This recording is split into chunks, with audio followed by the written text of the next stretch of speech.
Assalamualaikum warahmatullahi wabarakatuh. Anak-anakku sekalian, mari kita hari ini membahas mengenai PAS yang telah digulirkan sebelumnya.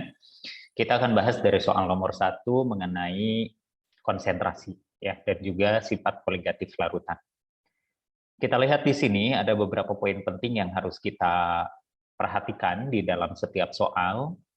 Beri tanda ya, atau ambil kata kunci yang paling penting.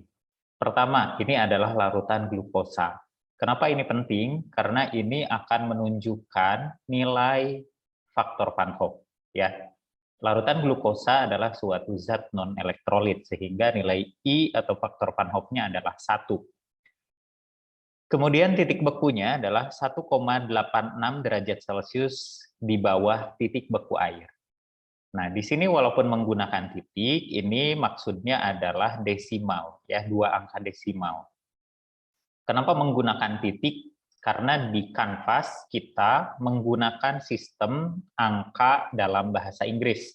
Berarti yang dalam bahasa Indonesia biasanya koma itu adalah titik. Dan yang biasanya berupa titik adalah diganti dengan koma. Ya. Kemudian ini berarti kita sudah punya delta TF, ya, karena dia menyebutkan bahwa 1,86 derajat Celcius di bawah titik beku air, berarti selisihnya 1,86. Ya. Kemudian di sini ada nilai KF, ya, KF-nya sudah ada. Ini data juga penting, ya. Nah, delta TF itu yang nilainya saja ya, sedangkan yang 1,86 derajat Celcius di bawah titik beku air ya, itu disebut sebagai TF larutan, berarti minus 1,86 gitu ya. Nah, untuk nilainya, deltanya itu 1,86. Yang ditanyakan adalah fraksi mol glukosa ya, atau fraksi mol zat terlarut. Seolah-olah kalau kita langsung menggunakan satu rumus saja, ini tidak akan pernah selesai. Karena di dalam rumus delta TF, itu KF dikali molalitas dikali I. Ini tidak ada hubungan seolah-olah. Tetapi hati-hati ya, kita perlu mengingat kembali masing-masing definisi konsentrasi. Kita selesaikan dulu perhitungan yang ini delta TF-nya 1,86 ya. Kemudian KF-nya itu adalah 1,86, ini gunakan nilainya saja. Molalitasnya simpan dulu, I-nya 1. Nah, sehingga kita akan menemukan nilai molalitas sama dengan 1. Dari molalitas sama dengan 1, bagaimana cara kita mengubah ke fraksi mol glukosa? Kita pahami dulu apa arti molalitas. Kita ingat bahwa molalitas itu adalah mol zat terlarut dibagi dengan massa pelarut dalam kilogram.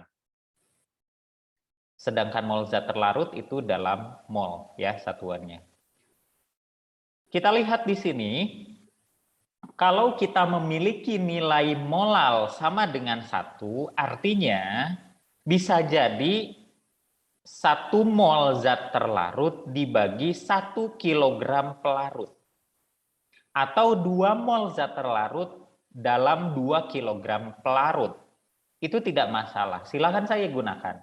Ya, karena makna dari 1 ini bisa bervariasi tergantung dari pengertian kita. Dan manapun yang kita ambil itu akan menghasilkan nilai fraksi mol yang sama.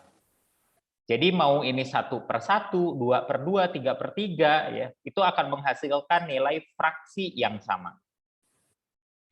Sekarang kita akan lanjut ke pengertian fraksi mol. Fraksi mol zat terlarut itu adalah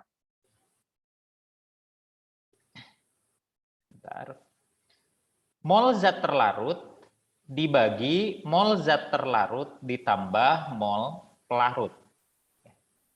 Mol zat terlarut kita sudah punya, nilainya adalah 1 mol. Bagaimana cara mencari mol pelarut? Ini sudah ada ya, ketika molalitasnya diartikan 1 mol dalam 1 kilogram, maka massa pelarut yang kita gunakan adalah 1 kilogram. Kalau kita mengartikan 1 molal itu sebagai 2 mol dalam 2 kg, maka massa yang kita ubah ke dalam mol untuk pelarut tersebut adalah 2 kg. Ya. Jadi tergantung pada mol zat terlarutnya yang digunakan. Begitu pula massa pelarut akan mengikuti. Kita cari mol dari pelarut. Mol pelarut itu adalah massa pelarut, ya ini harus dalam gram, dibagi dengan massa molar ya dari pelarut. Ini dalam gram per mol. Nah, masukkan angkanya. 1 kilogram itu adalah 1000 gram. Kemudian pelarutnya adalah air. Air itu memiliki massa molar 18 gram per mol atau MR sama dengan 18. Hasilnya adalah 55,55 mol. Ya, ambil 2 angka desimal saja ya. Sehingga ketika kita masukkan angka ke dalam perhitungan ini, kita akan punya data 1/1 ditambah 55,55. Ya. Nah, nanti kita akan menemukan angka 0,017 sekian-sekian. Sehingga kalau dibulatkan menjadi 2 angka desimal, nilainya adalah 0,02. Ini adalah cara untuk menghubungkan molalitas dengan fraksi mol.